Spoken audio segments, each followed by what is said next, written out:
Je vous remets officiellement donc les clés de tous ces engins. Merci, Excellence. Je vous souhaite une très bonne campagne. Merci, Excellence. Prions Dieu pour une très bonne pluviométrie. Merci, Excellence. Et que vous puissiez atteindre vos objectifs fixés cette année. Camarade président, nous nous engageons, au nom du monde rural, nous nous engageons à mettre en œuvre votre vision conformément à vos instructions. Merci. Merci beaucoup. Bonne chance. Merci, Excellence. Merci. Aujourd'hui, dimanche 25 mai 2025, nous vous amenons à Bobo-Dioulasso où un événement marquant a eu lieu sous l'égide du président du Faso, le capitaine Ibrahim Traoré. Le 22 mai 2025, le capitaine Ibrahim Traoré a annoncé un investissement colossal de plus de 104 milliards de francs CFA destiné aux équipements et intrants agro-pastoraux pour soutenir les valeureux agriculteurs du Faso. Dans cette vidéo, nous allons explorer l'importance de cet engagement pour le monde rural et comment cette initiative pourrait rapprocher le Burkina Faso à l'autosuffisance alimentaire. Restez avec nous dans cette vidéo pour découvrir les réactions des acteurs du secteur et l'impact de cette remise sur leur travail quotidien. Excellence, nous avons l'honneur de vous présenter l'ensemble des équipements et des intrants qui ont été acquis pour la campagne agricole humide et sèche pour cette année. C'est également l'occasion pour moi de vous témoigner toute la reconnaissance du monde rural pour qui vous ne cessez de consentir des sacrifices énormes. L'an dernier, c'était 77 milliards pour les intrants et les équipements au profit du monde rural. Cette année, c'est 104 milliards au profit de ce monde rural. Cela témoigne de toute l'importance que vous accordez à ce monde rural et de votre vision. Nous nous engageons en tout cas à mettre en œuvre cette vision et traduire cela par l'atteinte de l'autosuffisance alimentaire. Nous allons commencer ici par les semences. Vous nous avez fixé comme objectif d'atteindre 20 000 tonnes de semences à mettre à la disposition des producteurs. Cette année, au regard d'un certain nombre de contraintes, nous sommes à 15 000 tonnes. Mais les dispositions sont prises pour que les années à venir, nous puissions atteindre les 20 000 tonnes. Cela est également dû à la disponibilité de la semence aussi sur le marché. On a besoin d'un accompagnement aussi bien au niveau de la recherche qu'au niveau des producteurs semenciers.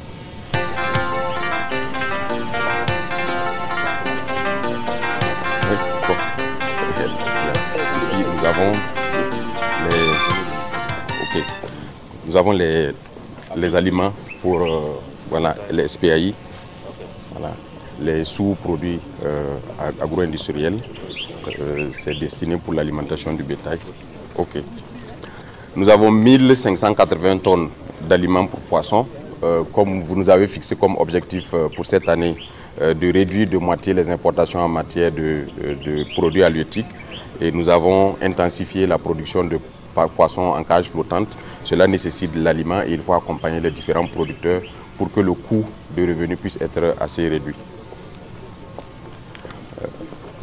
Les fertilisants minéraux, ici nous avons bien sûr les engrais. L'année passée, nous avons dépassé la barre des 60 000 tonnes mises à la disposition des producteurs à prix subventionné. Cette année, nous sommes à 70 000 tonnes, ce qui représente un accroissement d'autour de 10 000 tonnes. Et cet engrais sera mis à disposition des producteurs à prix subventionné dans le cadre d'un mécanisme d'agriculture contractuelle qui va permettre à la SONAGES après de récupérer les productions et de faire le stockage à même d'assurer la péréquation au moment des périodes difficiles. Là, nous avons les médicaments vétérinaires avec les vaccins et tout ce qui s'ensuit. L'opérationnalisation de la CAMVET nous permet aujourd'hui de pouvoir disposer de médicaments vétérinaires à coût assez contrôlé au profit des éleveurs.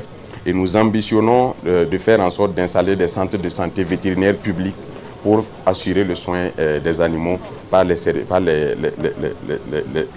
agents publics. Nous avons des drones qui servent aussi bien pour le traitement, oui, pour pulvériser les champs. Et nous avons également d'autres équipements de pulvérisation beaucoup plus manuels. Et tout cela sert pour anticiper sur les crises, les invasions en cas d'attaque par les nuisibles. Et là, nous avons des broyeurs polyvalents qui permettent, bien sûr, la plupart du temps, les résidus des récoltes ne sont pas valorisés. Après, on est obligé de les brûler dans les champs, ce qui détériore également les sols.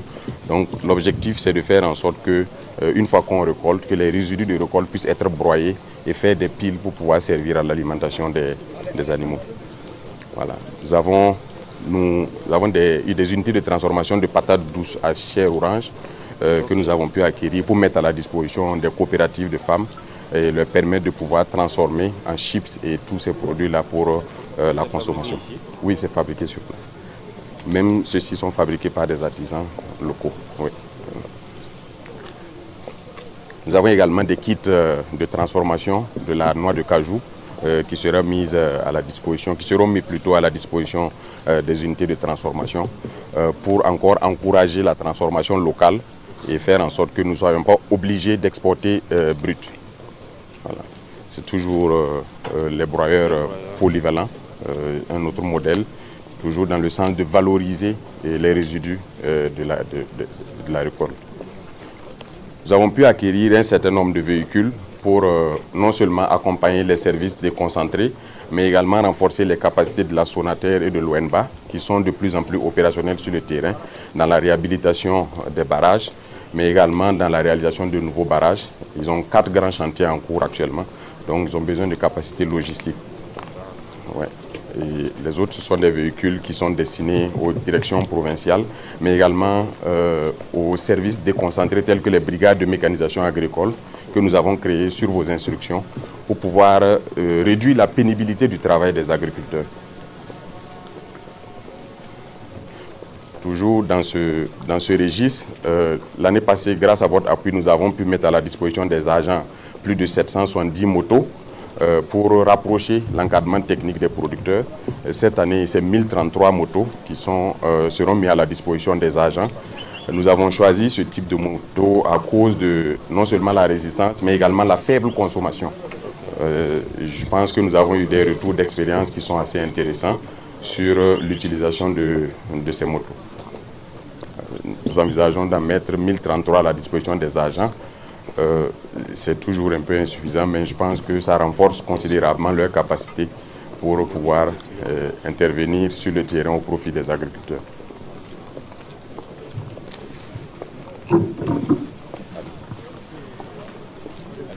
Oui.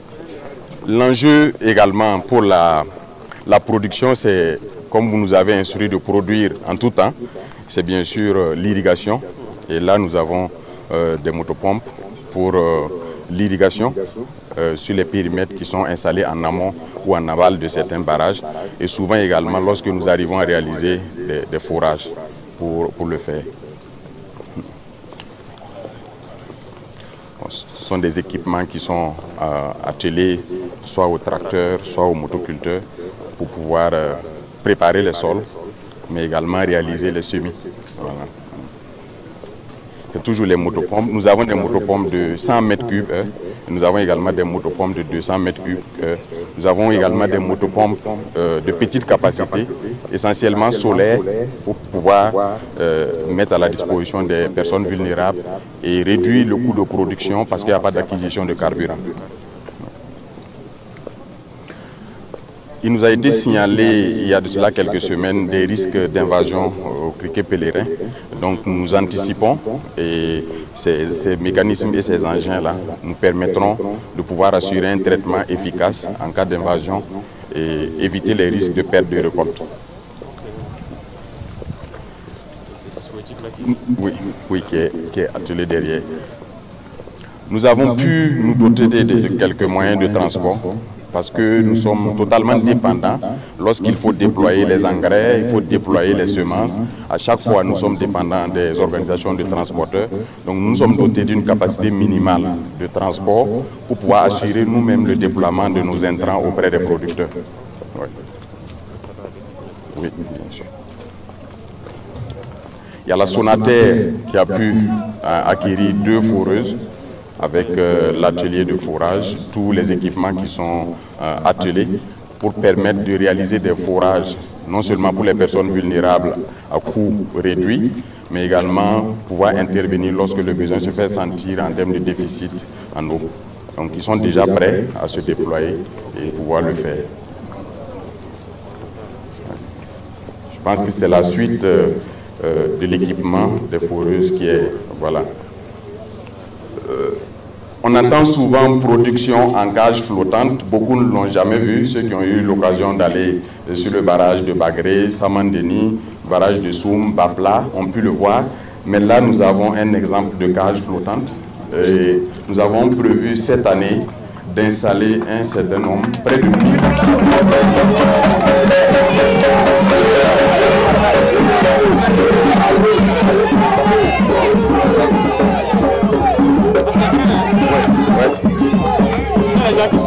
Oui, oui. Ça, ce sont nos artisans locaux qui le font et c'est vraiment fait de manière artisanale. Ils se sont perfectionnés. Ils avaient fait ça de manière carrée. Les contraintes ont fait que les soudures à un moment donné ne tiennent pas. Donc, ils ont imaginé et repris le modèle pour le rendre circulaire et faire en sorte que les contraintes soient de moins en moins, aient de moins en moins d'impact sur la structure. Comment ils ont transporté ça ici? Ils ont transporté les microstructures qui sont venues assembler. Oui, oui, qui sont venues assembler.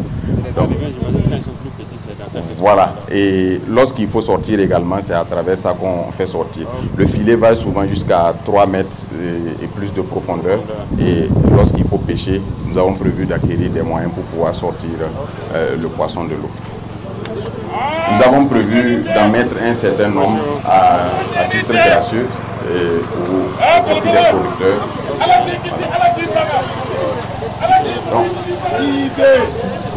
Donc, toujours dans la perspective de réduire la pénibilité du travail et de renforcer les capacités des producteurs, nous avons cette année mis l'accent sur les motoculteurs.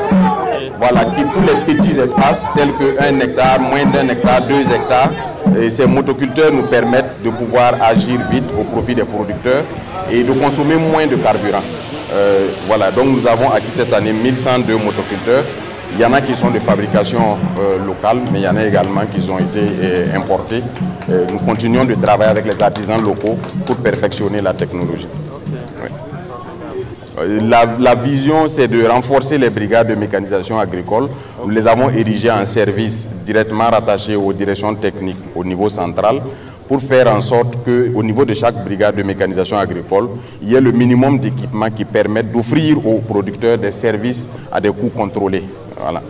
Donc nous aurons des tracteurs, des motoculteurs, des moissonneuses, batteuses, des égreneuses et tout le dispositif qu'il faut, aussi bien de la préparation des sols jusqu'à la période de récolte et de post-récolte. C'est toujours des motoculteurs qui sont là.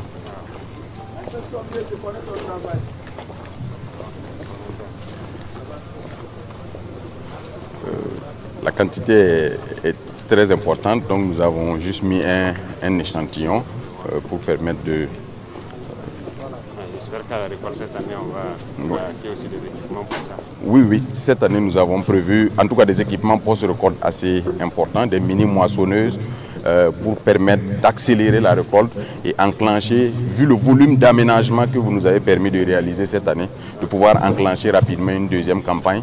Parce que nous avons, dans chaque bas-fond qui a été aménagé, nous avons pu mettre un forage pour non seulement l'irrigation d'appoint, mais également faire en sorte que lorsque il y a des périodes de sécheresse, que nous puissions faire l'irrigation d'appoint, mais également même la campagne sèche, qu'on puisse produire les produits maraîchers sur une partie de la superficie.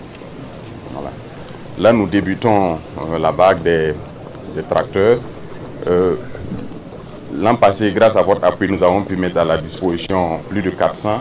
Cette année, c'est également plus de 500 qui sont prévus. Et nous comptons renforcer cela. C'est un dispositif pour faire un certain nombre une multitude de services, aussi bien la pulvérisation, également la fertilisation. Le traitement aussi peut se faire à travers ce dispositif-là. Le tank qui est là permet de mettre les produits. Là, nous avons des tracteurs de grande capacité et nous en avons de moyenne capacité également, 80 chevaux, 60 chevaux. En fonction de la superficie et en fonction également de la zone, nous déployons les tracteurs. Tout cela vise à renforcer bien sûr les capacités du pôle de croissance de Bagré, sur lequel nous ambitionnons d'installer dans quelques temps les agro-investisseurs qui sont intéressés et qui auront des produits, des des projets structurés et nous comptons lancer un appel à manifestation d'intérêt. Et cela va permettre à Bagrépol de faire des prestations au profit des producteurs qui sont installés, vu qu'ils ont réussi à mettre quand même une certaine discipline sur la plaine depuis un certain temps. Cela vient renforcer les tracteurs qui sont déjà sur le terrain, qui ont commencé déjà les labours pour la campagne en cours, et vraiment qui se passe très bien. Et nous avons pu déceler quelques petits problèmes liés à des pièces de rechange, mais nos artisans locaux nous donnent satisfaction. Il va permettre d'adapter, de faire des pièces adaptées pour de reproduire sur place ici, pour que nous puissions remplacer lorsqu'il y a des soucis. Je suppose qu'il y a beaucoup de mécaniciens qui se forment déjà sur ces engins-là. Affirmatif, Excellence. Nous travaillons à cela et nous sommes en train de redynamiser l'atelier mécanique pour faire en sorte non seulement de former davantage de mécaniciens, mais également d'outiller dans chaque commune un certain nombre de mécaniciens qui vont assurer l'entretien de tout ce matériel agricole moderne qui est en train d'être mis à leur disposition. Ce qui était déjà sur le terrain l'année passée, là, les retours sont bons. Oui, les retours sont excellents par rapport non seulement à la qualité des tracteurs, nous avons pu le voir nous-mêmes, mais également à l'entretien. Il y a eu quelques détériorations de pièces pour lesquelles nous avons, à travers la Sonater, acquis des pièces de remplacement pour pouvoir remettre ces tracteurs en selle. Mais 95% des tracteurs continuent de fonctionner sans difficulté et il n'y a pas de cas particulier signalé. Cela a permis en tout cas de faciliter le travail des producteurs, mais également d'accroître les superficies de manière assez substantielle. C'est toujours la gamme des tracteurs qui différentes puissances en fonction du besoin. Ça, ce sont des 60 chevaux. Voilà. Je pense que ce sont des 60 chevaux. Là, nous avons 80 chevaux. Je pense que les 3 derniers sont des 80 chevaux. La charrue et puis tout le dispositif de préparation de sol qui est là. Cette maçonnerie. Oui, chaque tracteur a tout ce dispositif et la charrue. C'est la première fois, je pense, sur le territoire national que nous puissions avoir un tel équipement. C'est une moissonneuse batteuse. Ça permet pour les grandes superficies de rentrer dans le champ, de faire la récolte et de sortir le produit fini, sortir les graines telles que vous le voyez sur l'image. Oui. Donc ce dispositif-là peut être sorti et il y a un camion qui le suit, de telle sorte qu'au fur et à mesure, comme c'est indiqué sur l'image, au fur et à mesure qu'on récolte, le produit fini sort directement et est repris dans le camion.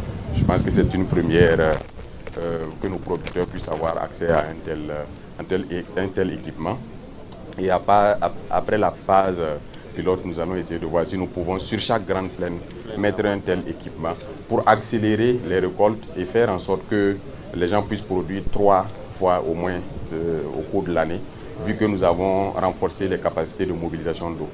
C'est nécessaire, parce que si je prends dans la zone de Sourou, on a immobilisé carrément une unité pour sécuriser les récoltes pendant près de 4 mois de récolte. C'est difficile. Oui, affirmatif. Ça, c'est nécessaire. En tout cas, nous bénéficions de l'appui des forces, il faut le dire. Et à Bagré, sur vos instructions, c'est plus d'1 millier d'hommes qui sont déployés sur site. Et depuis ce temps, les gens produisent sans aucune difficulté. Et ça nous a permis même d'étendre les superficies aménageables pour permettre aux producteurs de pouvoir travailler. Je pense que ce qui se passe sur le Sourou aussi nous donne espoir, parce que le potentiel qui est là-bas est assez déterminant pour l'atteinte de l'autosuffisance alimentaire. Oui. Donc, voilà un peu, Excellence, l'ensemble du matériel que nous avons pu acquérir cette année au profit des producteurs. Ce matériel ne prend pas en compte l'ensemble des aménagements qui ont été effectués sur l'étendue du territoire national au profit des producteurs. La plupart de ces aménagements sont prêts.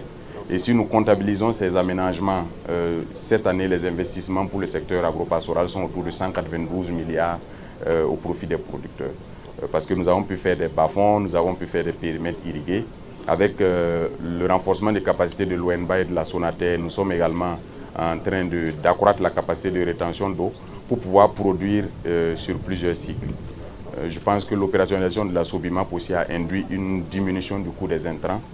Et nous nous engageons en tant que celui à qui vous avez confié la responsabilité de servir le monde rural.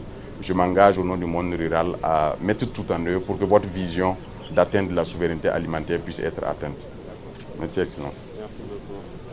Appelez-moi le directeur de Wenba. Wenba. Wenba et puis Sonatel. chef d'un projet Sonatel. Préca. Oui. Comment vous allez? Ça avance? Tout va bien? Préca, ça c'est Sonatel, oui. Ça va?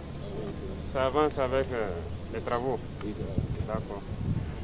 On a spécialisé la Sonatel sur le curage des anciens barrages parce que nous avons plein qui sont curés. Et à Boulbi, ils ont pu décaisser près de 150 000 mètres cubes, ce qui a permis quand même d'accroître la capacité. Ils sont sur Itenga, où ils sont en train de travailler. Et l'ONBA est sur la réalisation des nouveaux barrages. Ils ont reconstitué la digue du barrage de Goulouré et ils sont en train de faire une extension qui va multiplier les capacités de rétention d'eau de 80 000 m3 à 800 000 m3 d'eau. À chaque fois que nous avons l'occasion, nous aimons leur rendre hommage, car nous savons qu'ils sont tombés pour nous.